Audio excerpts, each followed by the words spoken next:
Ya, kamera 1 sama 2 yang dipin. Mas Renzo, belum masuk yang di kamera 2. Ya, Ibu, jadi dari Zoom-nya yang bikin. Oke, sabar Ibu Bapak sekalian, ini resiko ya. Ya, mohon maaf ya rekan-rekan, ada kesalahan teknis.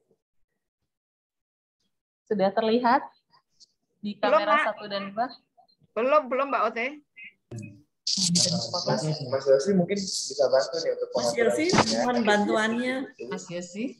Kamera 1 dan kamera 2. Kamera 1, ini kamera. Bikinnya itu double, kamera 1 dan kamera 2. Untuk Mbak Ote ini nggak usah bikin, karena Mbak Ote hanya... Ini. Ya, sudah Mbak. Sudah ya. Oke, saya ulang lagi. Jadi setiap hal yang ada di diorama ini itu menceritakan bagaimana setiap pembabakan sejarah di Indonesia.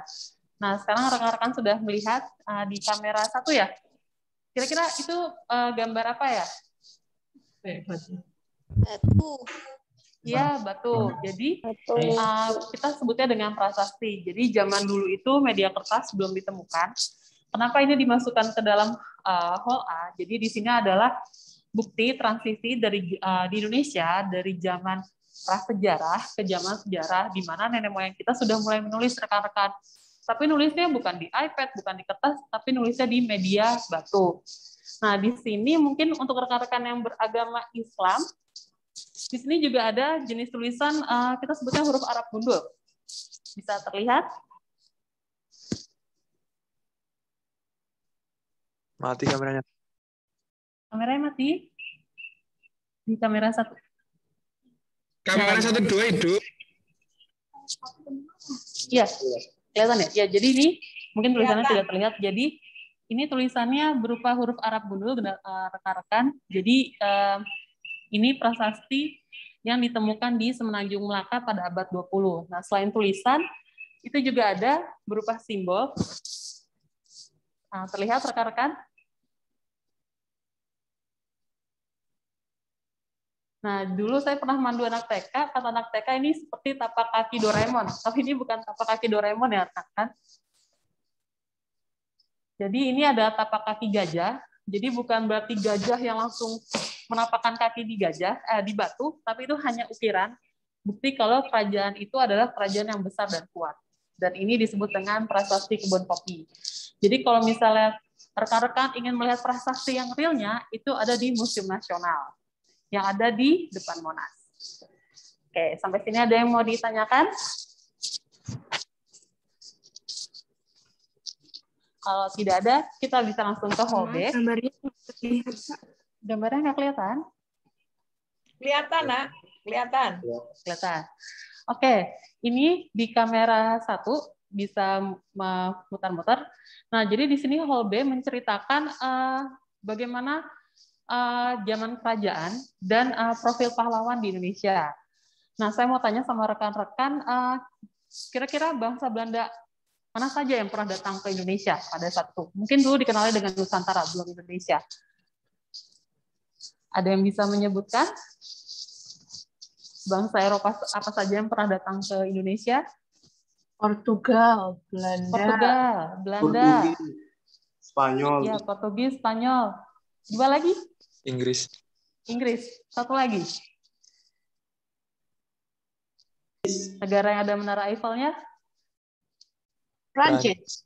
Ya, Prancis. Jadi negara-negara Eropa tadi yang rekan-rekan sudah sebutkan, mereka datang ke Nusantara atau Indonesia dengan tujuan 3G, gold, gospel, dan glory.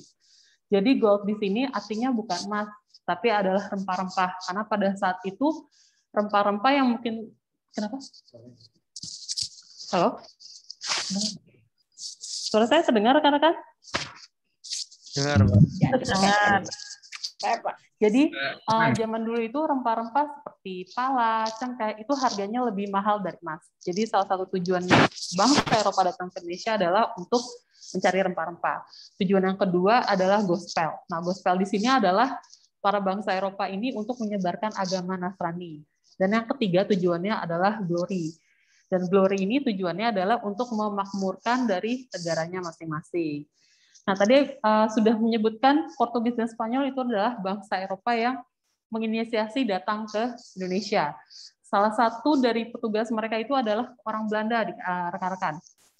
Nah, ketika orang Belanda melihat ada negara India Timur yang kaya akan rempah-rempah, kemudian orang Belanda melakukan eksplorasi yang mencari suatu tempat yang namanya India Timur. Dan ketika mereka sudah menemukan, akhirnya mereka mendirikan sebuah kongsi dagang. Mungkin rekan-rekan SD masih pernah dengar VOC? Iya. Ya, ada yang tahu singkatannya rekan-rekan? Verenigde Oost-Indische Compagnie. Iya, betul. Betul sekali. Verenigde Oost-Indische Compagnie. Jadi, VOC itu adalah kongsi dagang yang didirikan oleh Belanda di India Timur. Tapi mereka juga punya cabang di Jepang dan India. Dan di sini, rekan-rekan, kalau ada waktu untuk berkunjung ke Arsip Nasional, kalau misal pandemi sudah selesai, kita juga menyimpan arsip VOC di sini. Tahun 1602 disimpan dalam sebuah buku yang namanya Plakat Book. Nah, kemudian ketika VOC bangkrut, rekan-rekan ada yang tahu kenapa VOC bisa bangkrut? Korupsi. Iya, betul. Jadi korupsi itu penyakit dari segala kehancuran ya, rekan-rekan. Jadi karena korupsi, kemudian juga ada persaingan dari kongsi dagang Inggris, akhirnya VOC bangkrut. Nah, ketika VOC bangkrut, akhirnya kerajaan Belanda mengambil alih penguasaan Nusantara oleh pemerintah Belanda. Kemudian didirikan negara kolonial yang disebut dengan Hindia Belanda. Oke, kita bisa lanjut ke hall berikutnya. Sampai sini ada yang mau ditanyakan? Lanjut, Mbak. Ya, oke. Kita lanjut ke hall C. Nah, ke hall C kita bisa lihat di kamera 1. Ketika dari VOC kemudian diambil alih oleh pemerintah Belanda, menjadi negara kolonial yang disebut Hindia Belanda, akhirnya keluar seorang tokoh yang bernama Bapak Van de Venter. Dia mengeluarkan kebijakan yang namanya politik etis. Dan politik etis ini terdiri dari 3, yaitu edukasi, irigasi, dan transmigrasi. Nah, edukasi di sini, rekan-rekan bisa lihat di kamera 1, kebayang tahun 1900 awal, baju-bajunya sudah seperti ini. Misalnya ini. Misalnya ini pakai belangkon, tapi pakai dasi kupu-kupu. Ada yang tahu kenapa bisa terjadi seharusnya pakai belangkon, tapi di situ ada absen dasi kupu-kupu. Terus ada juga foto ini. Jadi para pejuang kita sudah memakai ala-ala baju Eropa. Kenapa mereka pakai baju ala-ala Eropa? Karena sebagian dari mereka yang punya darah biru disekolahkan di Belanda. Oke, dari sini ada yang bisa dikenal nggak rekan-rekan tokohnya?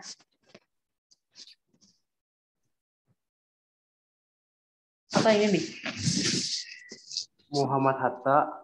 Iya, betul. Jadi Bapak Muhammad Hatta adalah salah satu bapak bangsa kita yang mendapat kesempatan sekolah di Belanda di jurusan ekonomi di Universitas di Rotterdam.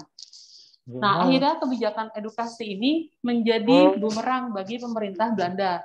Akhirnya beberapa rekan-rekan yang berkuliah di luar negeri dan juga yang di Indonesia, mereka berpikir kritis, kita tidak bisa selamanya dijajah. Akhirnya mereka mendirikan sebuah organisasi. Nah, setiap organisasi bisa dikatakan legal ketika mereka mempunyai surat keputusan yang disebut dengan Besluyt. Kelihatan tulisan Besluyt di sini? Kita bantu ya. Kelihatan nggak? Nah, ini tulisan arsip Belanda seperti ini, rekan-rekan. Jadi beberapa arsiparis yang ada di Arsip Nasional itu diberi kesempatan untuk kursus bahasa Belanda dan kita diberikan kesempatan juga untuk membaca tulisan seperti ini. Sama rekan-rekan tulisannya bagusan mana? Mungkin Ibu Yani tulisannya seperti ini enggak, Ibu? Lebih hancur lagi, Mbak. Oh, lebih hancur lagi. Ya, jadi ini masih lebih rapi, Bu. Jadi saya pernah menemukan tulisan itu tahun 1795. Itu huruf U, A, N, saya tidak bisa membedakan. Itu lebih hancur lagi, dan itu lebih miring. Seperti itu. Jadi kalau kata orang Belandanya, biasanya kalau tanggal tua, si petugas kereknya belum digaji, itu biasanya tulisannya lebih hancur, Bu. Seperti itu. Oke, kemudian di sini, selain Besluyt, kita juga punya di Arsip Nasional, ada 2 lagu versi dari Indonesia Raya. Ini adalah yang sering kita dengar yang 1 stanza, kemudian ini adalah yang 3 stanza. Bisa ya? Oke, kita coba sambil mendengarkan. Nah, ini adalah versi pertama yang 3 stanza ya rekan-rekan.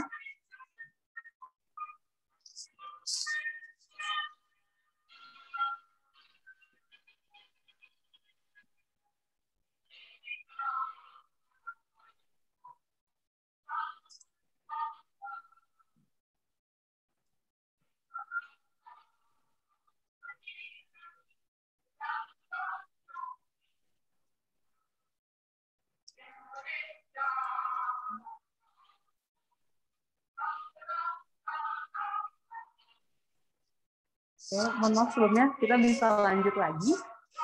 Nah, tadi yang sudah saya sampaikan sebelumnya, bahwa di kebijakan politik balas budi itu yang disekolahkan itu hanya yang berdarah biru. Jadi kalau misalnya rekan-rekan, Bapak, atau Ibu Yani, atau Ibu Sumi, ketika punya oma, opa, tante yang bisa berbahasa Belanda, mungkin patut dicurigai punya darah biru. Nanti bisa dicek ya rekan-rekan. Karena hanya orang yang berdarah biru itu yang diberi kesempatan untuk sekolah di Belanda, dan hanya laki-laki, yang perempuan tidak boleh sekolah. Nah, kemudian hal ini yang menyebabkan dikritisi oleh Ibu R.A. Kartini. Nah, Ibu R.A. Kartini punya kakak Oke.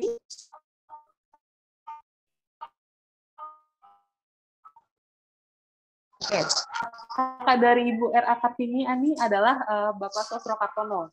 Beliau itu adalah salah satu poliglot, jadi menguasai sekitar bahasa asing. Nah, kemudian Bapak Kartono mengajarkan bahasa. Kemudian Ibu kami berusaha dengan kemudian surat-surat ini menjadi buku. Mungkin rekan-rekan masih ingat kumpulan buku dari Ibu Kartini? Saya kasih bahasa Belandanya aja ya. Duisternis spotlight. Nah, artinya nggak usah. Habis gelap terbitlah terang. Ya, betul. Jadi buku-buku itu dikumpulkan. Jadi buku itu arsip-arsip itu juga disimpan di Arsip Nasional dan Arsip Nasional Belanda. Oke, kita bisa lanjut. Selain Ibu Kartini, tokoh yang lainnya juga ada Ibu Dewi Saktika yang dari Jawa Barat. Dan masih ada tokoh-tokoh yang lain yang memajukan pendidikan perempuan, karena pada saat itu perempuan aksesnya sangat dibatasi untuk mendapatkan pendidikan. Oke, kita bisa lanjut. Di sini adalah salah satu organisasi Budi Utomo. Nah, Budi Utomo ini adalah salah satu organisasi yang dijadikan sebagai simbol Hari Kebangkitan Nasional. Oke, kemudian kita lihat di sini. Nah, di sini rekan-rekan bisa lihat di dinding ini adalah coretan-coretan. Enggak apa bisa di. Nah, Gambarnya jadi, tidak kelihatan, Mbak. Gambarnya belum kelihatan. Kita bisa. Apa kan Ibu? Oke, sinyal. Sinyal Ibu. Kita lanjutnya Ibu, mohon izin karena ini agak ke dalam.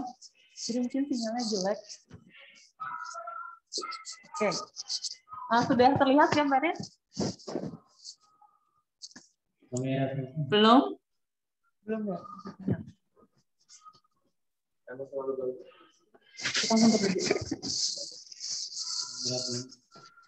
mungkin sinyal Ibu, saya langsung ganti ke soal proklamasi. Mungkin karena sinyal. Halo? Iya, halo? Iya. Gambarnya belum kelihatan ya, Ibu? Belum. Mbak. Kita belum connect. Sensor udah dapat?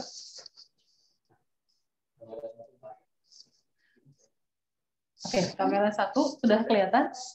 Belum, Oke. Kalau saya sudah, Ibu, sudah kelihatan? Belum.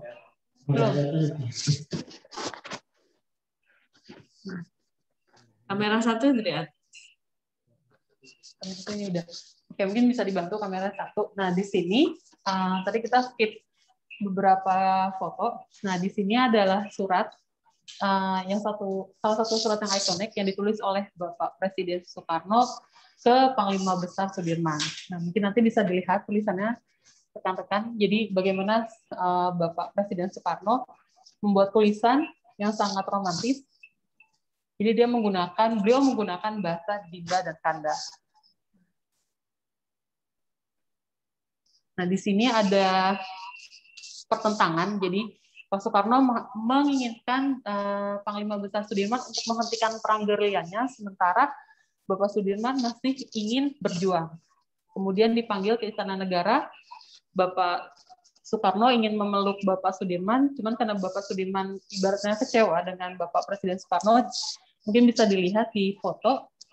Biasanya kan kalau orang berpelukan kan saling bertaut, ini Presiden Panglima Besar Sudirmannya tidak mau merangkul Bapak Soekarno karena beliau pada saat itu kecewa. Dan di sini mungkin rekan-rekan ada yang familiar dengan wajah ini, dengan beliau. Oh, Prayang Soeharto ya itu ya. Pak Harto. Ibu. Pak Harto ya. Ya, jadi Pak Harto adalah salah satu anak buah dari Jenderal Sudirman. Oke, kita bisa next. Ya. Gambarnya masih kelihatan ya, Ibu? Kalau ini sudah agak ke dalam. Nah, di sini adalah hall yang menceritakan tentang perjuangan proklamasi di Indonesia. Nah, tahun 1944 itu Jepang datang ke Indonesia. Jauh sebelum tahun 1942, sebenarnya Jepang sudah datang ke Indonesia, tapi Belanda tidak menyadari. Nah, di sini rekan-rekan bisa lihat. Jadi, Jepang itu analoginya sudah seperti Intel masuk ke Belanda. Jadi, menyamar sebagai seorang Cina yang sedang menggali cacing, padahal bukan menggali cacing, tapi mereka sedang mengukur kesuburan tanah di Indonesia. Kemudian mereka juga menyamar sebagai seorang pemancing di sungai, padahal di bawahnya bukan kail, tapi sebagai alat pengukur kecepatan dan kedalaman. Jadi mereka bisa tahu di sungai ini bisa dilewati kapal apa saja, lebarnya seperti apa, kecepatannya seperti apa, mereka sudah semuanya memperhitungkan kondisi di Indonesia. Nah, dari hasil intelijensinya, akhirnya Jepang berhasil masuk ke Indonesia. Di wilayah pertama yang didatangi oleh Jepang ada di wilayah sekarang mungkin Kalimantan Utara, di wilayah Tarakan. Nah, ketika Jepang datang, dia mengaku sebagai saudara tua di Asia dengan gerakan 3A. Nah, mungkin rekan-rekan, mungkin sebelum pandemi, ketika SD, SMP, SMA, pernah merasakan setiap Senin itu upacara? Atau Ibu Yeni?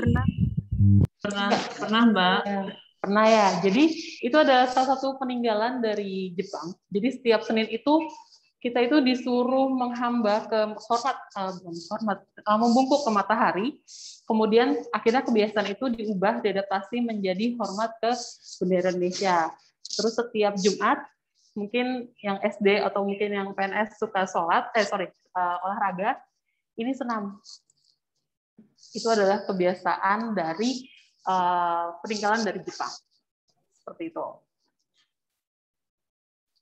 Oke, nah kemudian dengan adanya perang-perang, akhirnya Perdana Menteri Koiso mengeluarkan janji yang disebut janji Koiso yang akan menjanjikan kemerdekaan untuk Indonesia. Nah, janji-janji itu kemudian direalisasikan dengan dibentuknya BPUPKI. Nah, BPUPKI ini adalah sebuah organisasi yang didirikan untuk merancang sebuah negara, seperti dasar negaranya seperti apa, undang-undangnya seperti apa. Di sini adalah tempat para pendahulu kita, para pejuang kita untuk membentuk sebuah negara. Nah, di sini teman-teman bisa lihat rekan-rekan. Ini adalah tokoh di BPUPKI. Satunya ada Presiden Soekarno. Oke, kita bisa lihat. Nah, kemudian dari BPUPKI berubah menjadi PPI. Kemudian karena dinilai terlalu lama, akhirnya pecah dari golongan tua menjadi golongan pemuda. Nah, kemudian golongan muda ini menculik Presiden Soekarno dan Hatta, waktu itu dan Hatta ke daerah Rengas Dengklok. Nah, kemudian mereka dari Rengas Dengklok pindah ke sebuah Laksamana Buddha seorang Jepang. Laksamana Muda Maeda untuk memformulasikan naskah proklamasi. Dan ini adalah kalau di arsip, mungkin nanti tadi sudah dijelaskan oleh Ibu Sulis, ini kita disebut dengan draft rekan-rekan. Jadi ini adalah draft atau rancangan dari Presiden Soekarno untuk membuat naskah proklamasi. Dan ini adalah versi netnya. Oke, mohon izin Mas Arya, Mbak Yani, Ibu, saya boleh melempar kuis, Ibu? Silakan. Boleh mengadakan. Oke. Dari Humas kita ada satu ya Mas ya. Ada satu souvenir dari Humas Andri. Saya punya pertanyaan. Ada beberapa yang janggal dengan rekaman ini. Kalau misalnya Ibu Yani atau rekan-rekan bisa menjawab pertanyaan ini akan mendapatkan hadiah. Nanti akan dikirim. 1945 atas nama Indonesia Soekarno Hatta bangsa Indonesia dengan ini menyatakan kemerdekaan Indonesia. Hal-hal yang penindakan kekuatan dan lain-lain diselenggarakan dengan cara bersama dan dalam tempo yang sesingkat-singkatnya. Jakarta, 17 Agustus 1945, atas nama bangsa Indonesia, Soekarno. Oke, rekan-rekan ada yang bisa berpendapat kira-kira apa sih yang janggal dengan rekaman ini? Bangsa Indonesia dengan ini menyatakan kemerdekaan Indonesia. Hal-hal yang mengenai Ya, bagaimana rekan-rekan ada yang bisa berpendapat mengenai kejanggalan dari rekaman ini?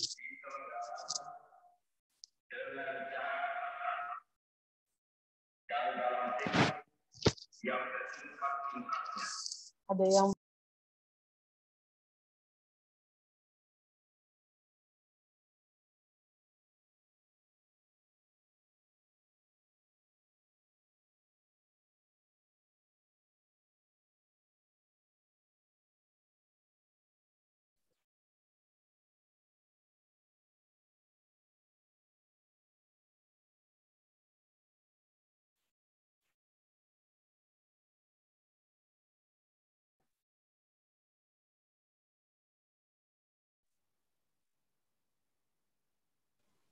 Mahasiswa mungkin tahu apa yang janggal.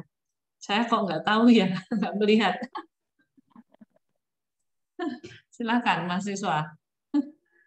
Boleh kalau saya mencoba menjawab, boleh Bu?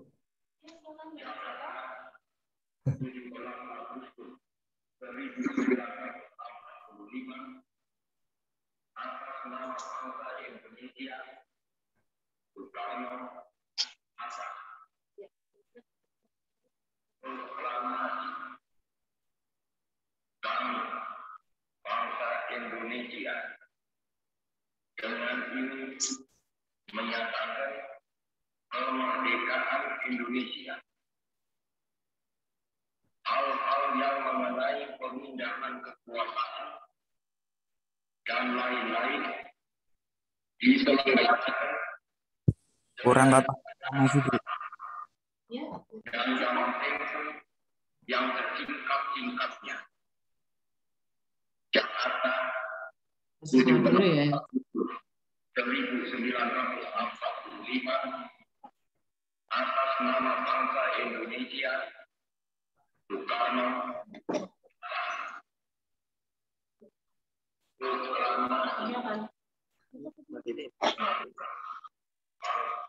Oke. Ada yang mungkin mau berpendapat?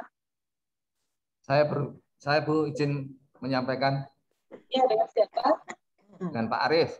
Ya, silakan Pak Arif. Ya. Tahunnya Bu, tahunnya bukan 1945. Jadi kalau 1945 itu kan tahun Masehi. Pada waktu itu kita kan jajahan Jepang, masih dalam jajahan Jepang, sehingga tahunnya itu seharusnya memakai tahun kalender Jepang. Ya, betul. Sekali Pak Arif. Nanti kirim alamatnya Bapak. Bagaimana, Bu? Ya, nanti kami minta alamat Bapak, karena akan mengirimkan suratnya dari rumah. Oh ya, di kampus STIA, Bu. Kampus Pak. STIAN. Oke. Terima kasih Bapak Arif. Jadi sama-sama. Iya. Terima kasih Bapak. Jadi disampaikan oleh Bapak Arif itu benar rekan-rekan. Jadi di teksnya itu seharusnya Jakarta 17 bulan 8 tahun 05. Tapi Bapak Soekarno menyebutnya Jakarta 17 Agustus 1945. Jadi tidak sesuai dengan teksnya. Seperti itu. Jadi betul sekali Bapak Arif. Ya, kita berikan aplaus sama Bapak Arif. Oke, kemudian yang kedua, ini menurut saya pribadi, jadi rekamannya itu rekan-rekan suaranya jernih. Sementara di belakang itu banyak orang. Biasanya kalau di asik itu kalau banyak orang, pasti ada yang berdeham atau ada noise-noise di belakang. Kenapa itu bersih? Karena itu direkam kembali di studio RRI. Jadi yang rekan-rekan dengar itu tidak direkam pada tanggal 17 Agustus 1945. Oke, kita bisa lanjut lagi. Jadi jangan proklamasi, kita nanti bisa lihat bagaimana para pejuang kita, pendahulu kita untuk mempertahankan proklamasi.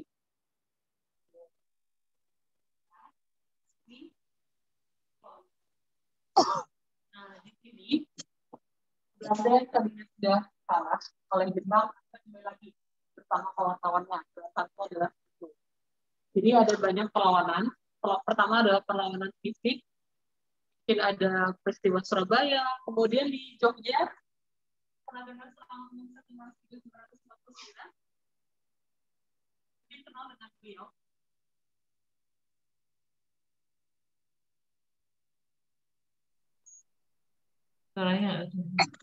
Suaranya tidak kedengaran, Mbak Okta. Sudah dengar, Ibu? Putus-putus ya. Halo? Nggak ada suaranya, Ote.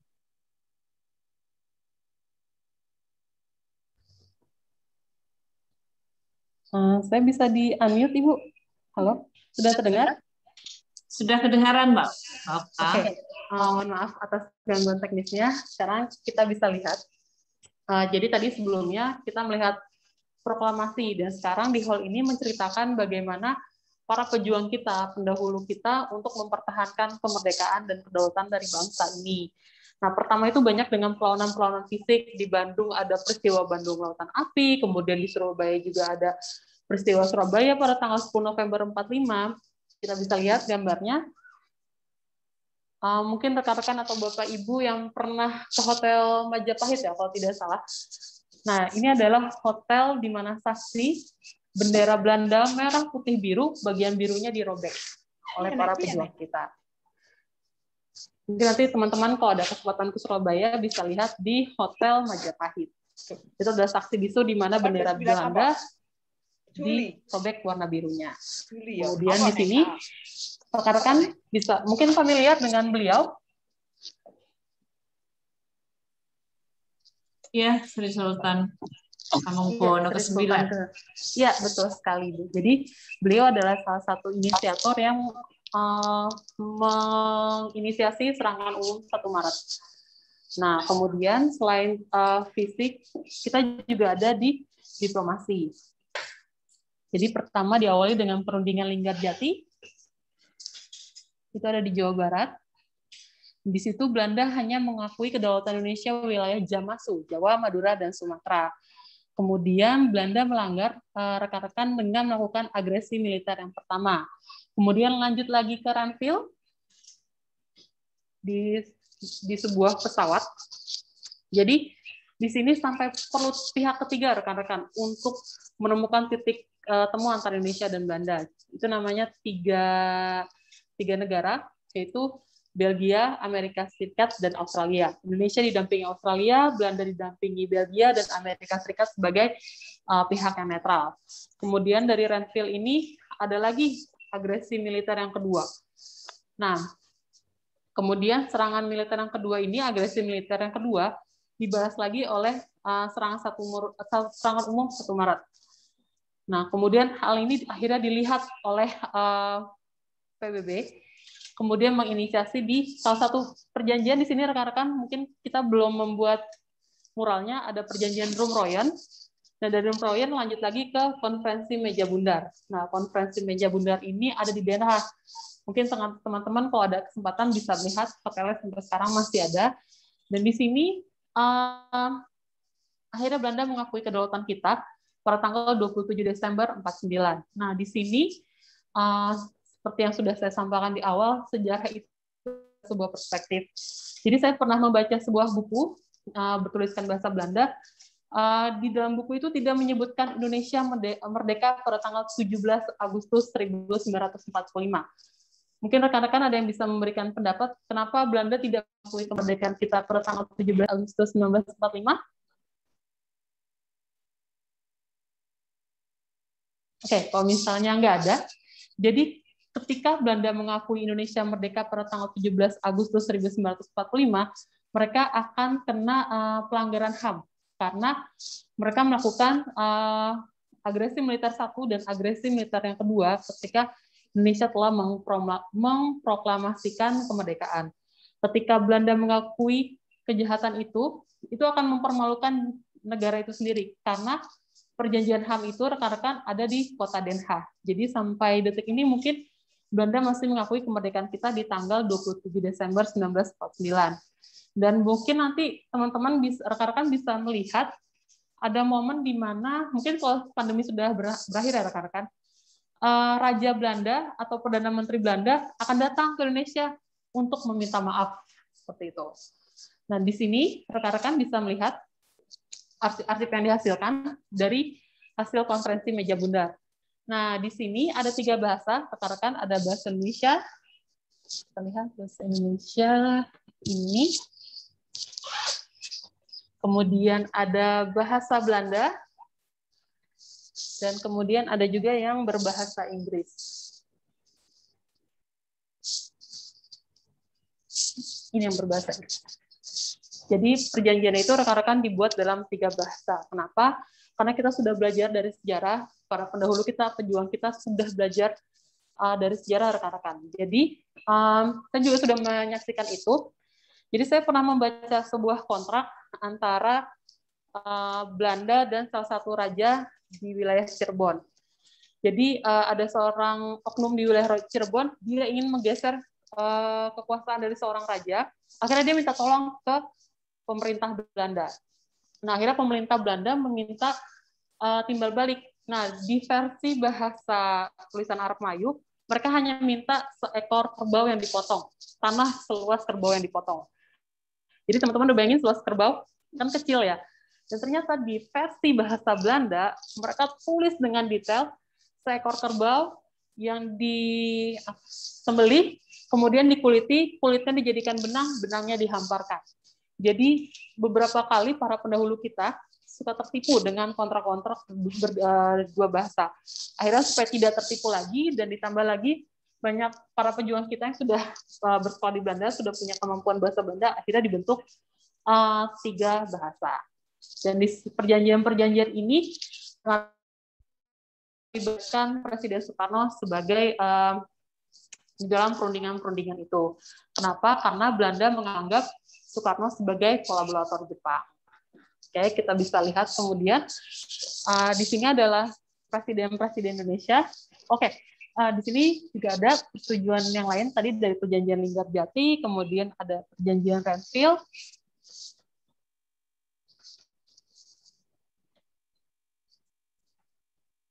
Dan di sini juga rekan-rekan bisa lihat tanda tangan zaman dulu. Di sini kita bisa lihat tulisan Syahrir. Jadi zaman dulu itu kalau misalnya tanda tangan itu tulisan nama rekan-rekan, beda sama sekarang.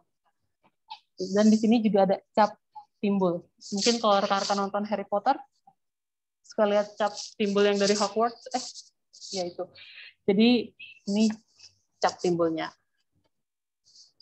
Nah, selain Indonesia merdeka, rekan-rekan Indonesia juga setelah merdeka ikut turut aktif di kancah internasional. Salah satunya ada di KA, kemudian ada juga di GNB, di Konferensi Asia Afrika. Dan dari Konferensi Asia Afrika dan GNB ini, akhirnya negara-negara Asia Afrika yang pada saat itu masih terjajah, akhirnya mempunyai will untuk memerdekakan dirinya sendiri. Nah, ini rekan-rekan di belakang rekan-rekan bisa melihat patung-patung presiden kita, dimulai dari Bapak Soekarno.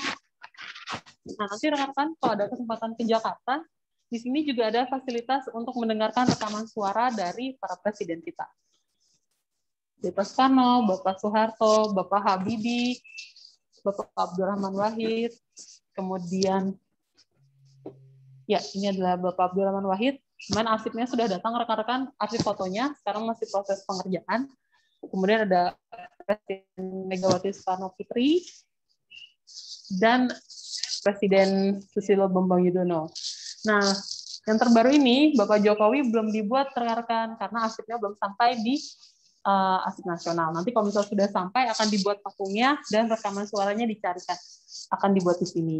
Nah, mungkin kita nggak tahu 20 atau 30 tahun ke depan salah satu dari rekan-rekan dari Setiaan mungkin akan dibuatkan patungnya karena sebagai Presiden Indonesia. Oke, kita bisa lanjut. Nah, di sini rekan-rekan ada missing link, ada 2 missing link dari arsip dari zaman Indonesia berdiri hingga saat ini. Yang pertama adalah arsip zaman Jepang, rekan-rekan. Jadi di arsip nasional itu tidak menyimpan arsip zaman Jepang. Kenapa arsip zaman Jepang itu nggak ada? Karena sebelum Jepang meninggalkan Indonesia, semua arsipnya sudah dibakar. Jadi mereka tidak meninggalkan jejak. Kecuali jejak-jejak itu pelaku sejarah, misalnya ex Jugunianfu. Kemudian missing link yang kedua adalah surat perintah 11 Maret yang masih dicari oleh pihak arsip nasional. Oke, mungkin bisa di sini. Nah, rekan-rekan bisa lihat sekitar tahun 1960-an ada kemungkinan nggak orang bisa ngetik tapi bisa serapih ini. Nah, mungkin bahasa istilahnya justify.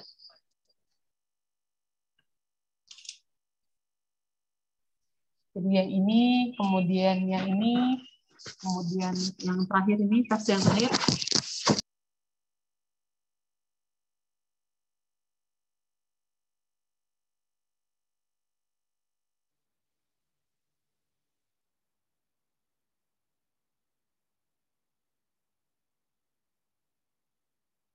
Suaranya hilang lagi, Halo? Mbak.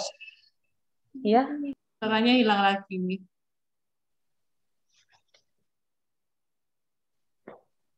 Ya, sudah kenal Ibu? Ya, sudah. Tadi putusnya di bagian mana ya, Ibu? Oh, oke. Ini ya. Ya, jadi ini adalah missing link yang kedua, yaitu Surat Super Semar. Jadi ada 3 versi yang sudah menyerahkan ke Arsip Nasional. Kita bekerja sama dengan pihak Polri untuk mengidentifikasi keaslian dan keotentikan dari arsip ini. Yang pertama, rekan-rekan bisa lihat ada yang janggal dengan surat yang pertama ini.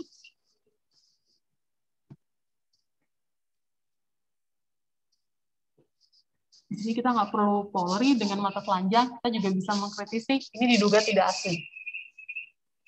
Jadi yang pertama ini tulisannya sudah justify, rekan-rekan. Jadi kalau di Microsoft Word itu seperti justify. Padahal tahun 60 itu belum ada teknologi justify, masih pakai mesin tik. Kemudian yang kedua, ini juga sama. Kemudian yang ketiga juga sama. Dan dari ketiganya ini menggunakan tanda tangan cetak, bukan tanda tangan tulis. Seperti itu. Dan yang kedua, seharusnya itu presiden itu bukan Garuda, rekan-rekan, tapi berupa padi dan kapas di bagian tengah. Seperti itu. Jadi, dan ini juga masih dicari sama Arsip Nasional. Kalau misalnya rekan-rekan punya info terkait dengan Super Semar, nanti bisa disampaikan ke pihak Arsip Nasional. Oke, kita bisa lanjut ke Hall F. Nah, kalau rekan-rekan datang ke sini, biasanya dapat feel-nya. Ketika kita masuk, akan ada lagu Gugur Bunga, dan semuanya biasanya merah. Dan seperti ini.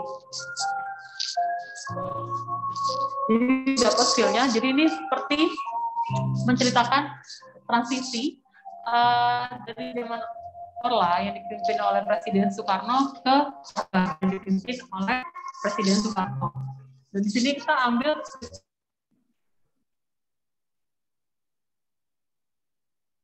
peristiwa.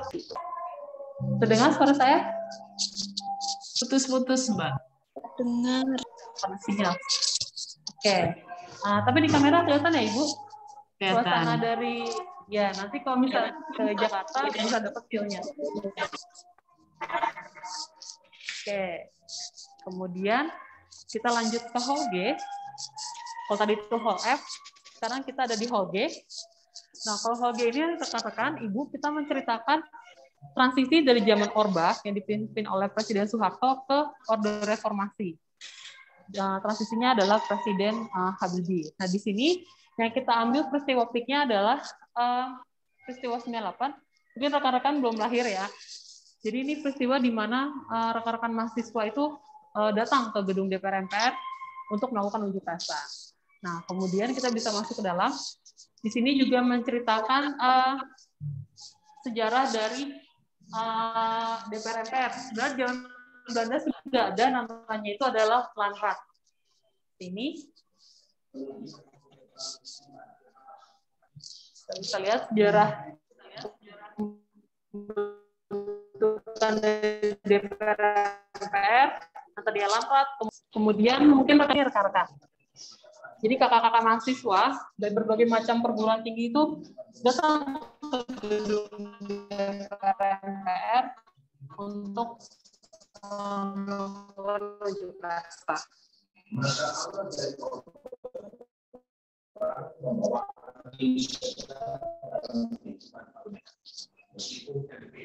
Dan di sini juga ada. Jadi tadi sudah disampaikan ke rekan-rekan, ada itu salah satu bentuknya adalah kertas. Kita juga menyimpan arsip berupa media audiovisual radio, kemudian foto-foto itu peta juga disimpan di arsip nasional. Oke, kita lanjut.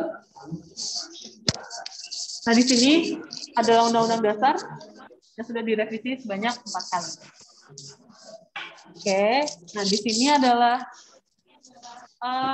beberapa poin reformasi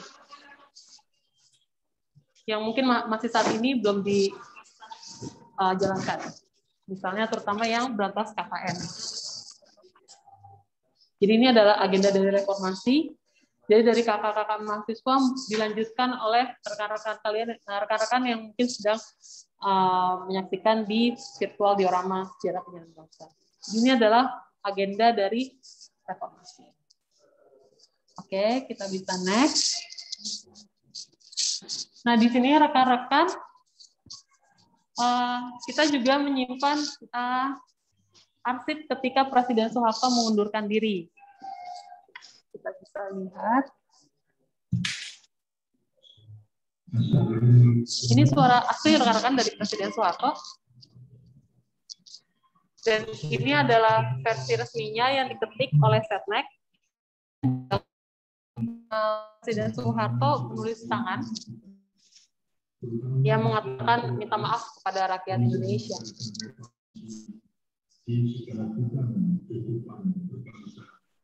Dan penghilangan arsip lagi, jadi arsip nasional langsung mengakuisisi dari surat ini, rekan-rekan.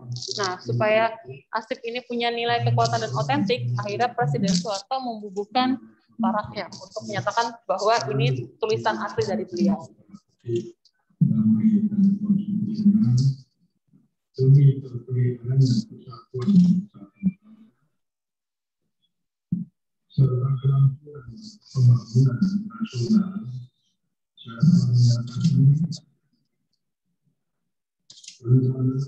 Tulisan bagian minta maaf. Kemudian dari sini langsung pengalihkuasaan dari Presiden Soeharto ke Presiden B.J. Habibie.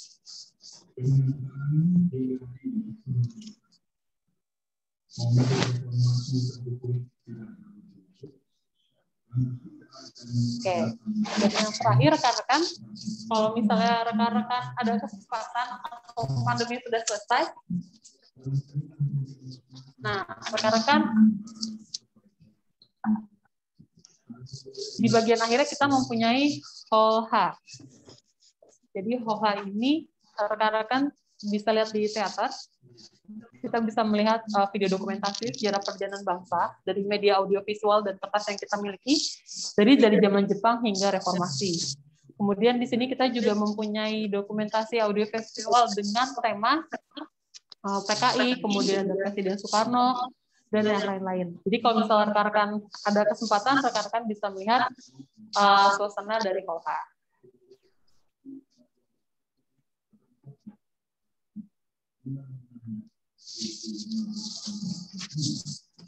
Oke.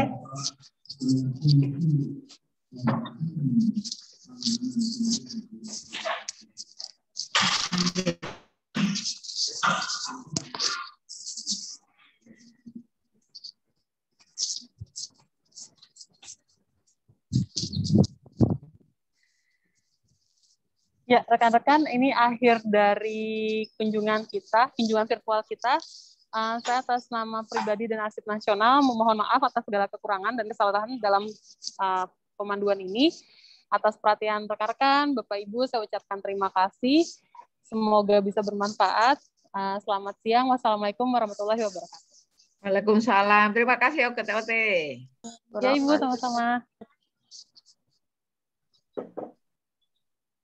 Ya, baik. Terima kasih Mbak Ote dan tim Humas. Dan itu tadi Bu Yeni dan rekan-rekan semuanya kunjungan ke diorama ya sudah kita lakukan.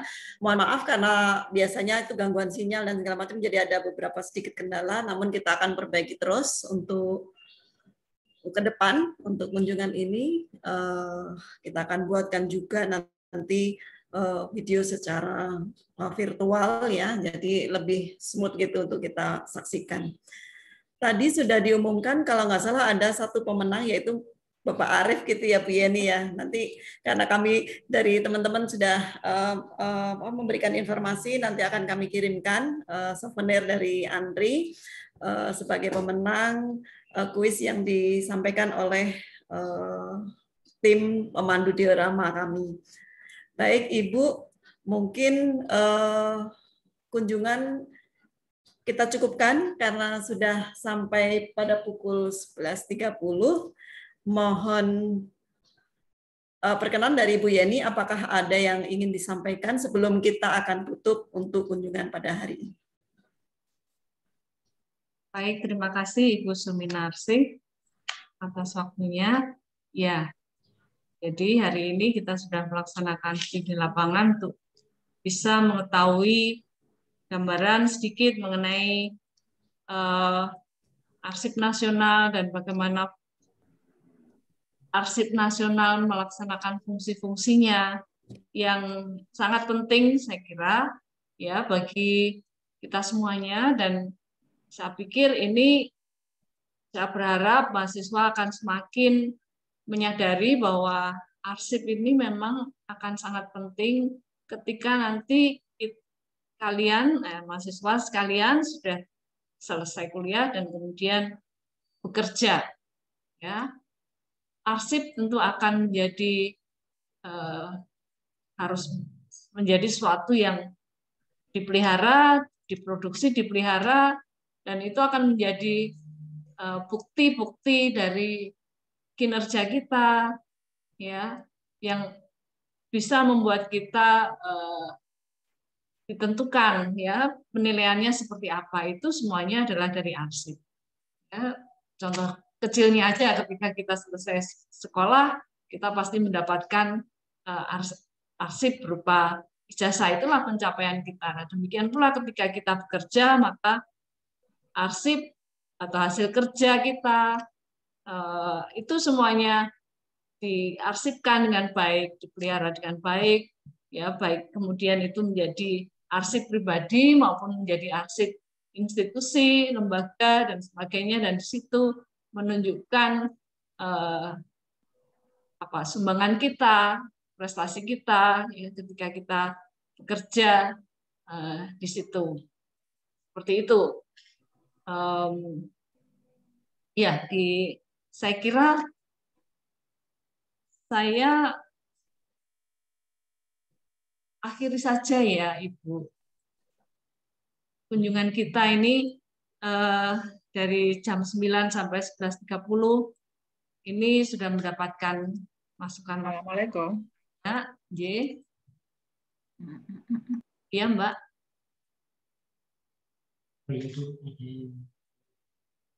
Oh, maaf. Gitu, Siap. minta foto. Oh,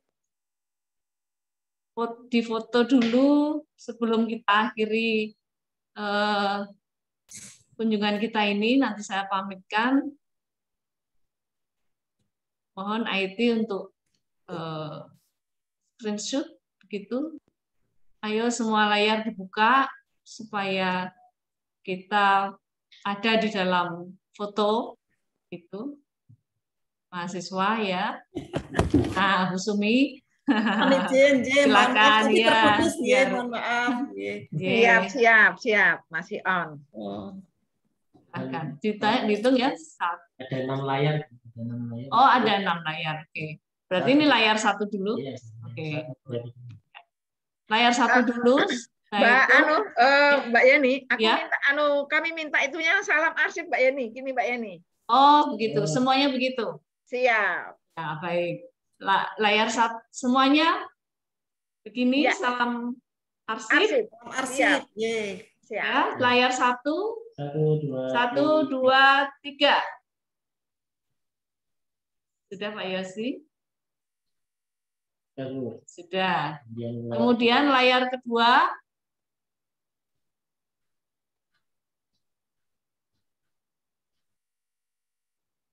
Satu, 2, 3. Ya. Layar ketiga. Kita masuk ke layar berapa?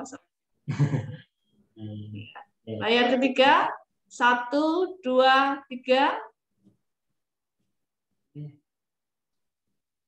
Layar keempat. Jangan lupa tersenyum ya. 4. 1, 2, 3. Layar kelima.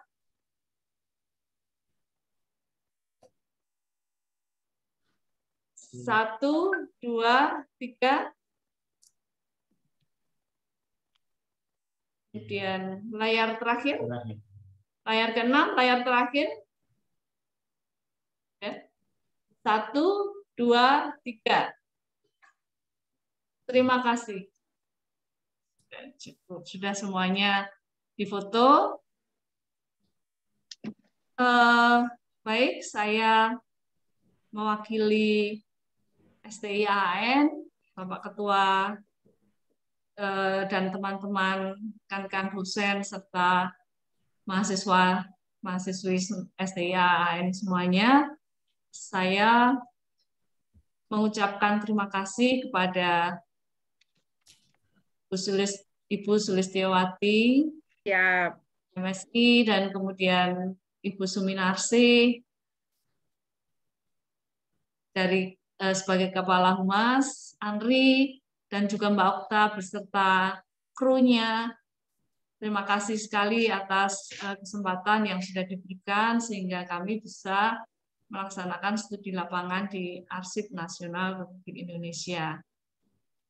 Kami mohon maaf apabila ada khilaf baik kata maupun apapun yang kami tentu tidak sengaja melakukannya, dan berharap besok di lain kesempatan kerjasama ini bisa kita teruskan dengan lebih baik lagi. Sekian. Nah, oleh karena itu, sekarang kami mohon diri dari hadapan Andri, meskipun ini sebenarnya Zoom kami, tetapi kami mohon diri karena kami yang berkunjung. Seperti Siap. itu. Terima kasih. Sama-sama. Siap-siap, sama-sama. Ya. Assalamualaikum Terima kasih, warahmatullahi Ibu. wabarakatuh. Assalamualaikum warahmatullahi Persilakan wabarakatuh. Andri Siap. untuk Siap. silakan. Siap. Bapak Arif dan Bu Terima kasih. Sugestiawati dan Bu Bapak Ibu Suminarsi. dosen. Terima kasih. Siap. Terima kasih. Terima kasih, Bu. Mohon maaf Bu kalau ada kekurangan Sulistiawati dari dan kami. Ibu Ya, Suminarsi. sama-sama. Izin live ya, Mbak? Siap. Ya, Oke, silakan. Terima kasih. Terima kasih.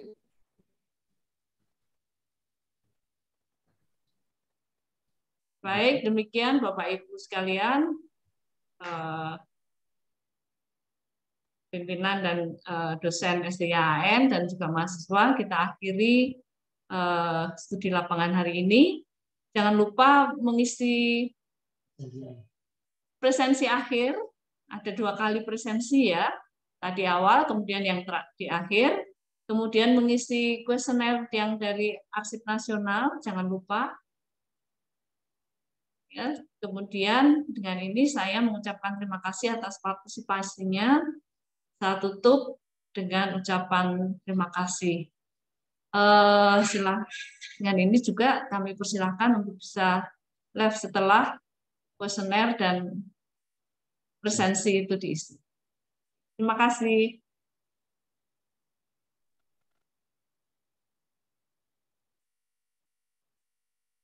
Terima kasih.